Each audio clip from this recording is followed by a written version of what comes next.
आणि धनंजय मुंडे आणि त्यांचा पक्ष सोबत असल्यामुळे गेल्या वेळेपेक्षा अधिक मतं आपल्याला मिळतील असा दावा केलाय बीडच्या लोकसभेच्या भाजपच्या उमेदवार पंकजा मुंडे यांनी।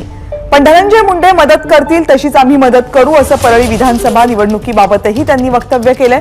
प्रीतम मुंडे माझ्यामुळे विस्थापित होणार नाहीत असंही त्यांनी म्हटलं।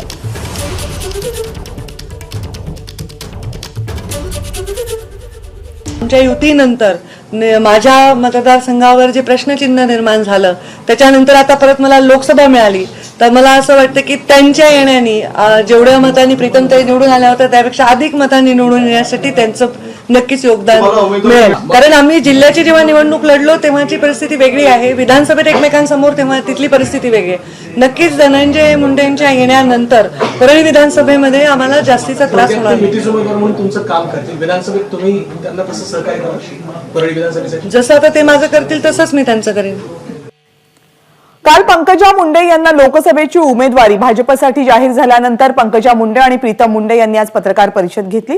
या पत्रकार परिषदेमध्ये त्यांनी आणखीन कोणकोणत्या मुद्द्यांवर सविस्तर भाष्य केले पाहूयात। आमच्या दोघींचं कॉम्बिनेशन खूप छान होतं। मी राज्य सांभाळायचे, त्या जिल्हा सांभाळायच्या।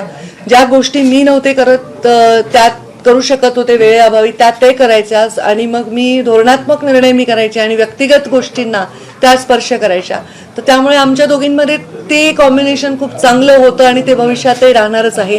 प्रीतमताई खासदार असताना मी 5 वर्ष घरी बसले आहे, आम्हाला तोही अनुभव आहे। आणि आता मला असं वाटतं की तेवढ्या वेळ प्रीतमताईंना वाट बघावी लागणार नाही। मी जे शब्द जाहीररित्या सांगितला की प्रीतम मुंडेंना मी विस्थापित करणार नाही आणि त्या शब्दावर मी कायम आहे। तसा हा वेगळा प्लॅटफॉर्मवरतीचा अनुभव असणार आहे, तर त्यासाठी आम्ही सगळे जोराने तयारीला लागलो आहोत। आणि खूप खूप वाट ज्या गोष्टीची बीड जिल्हा अनेक वर्षांपासून बघतोय, गेल्या 5 वर्षापासून ज्याची वाट संपूर्ण जिल्ह्याने पाहिली, तो क्षण आलेला आहे। एबीपी माझा, उघडा डोळे बघा नीट।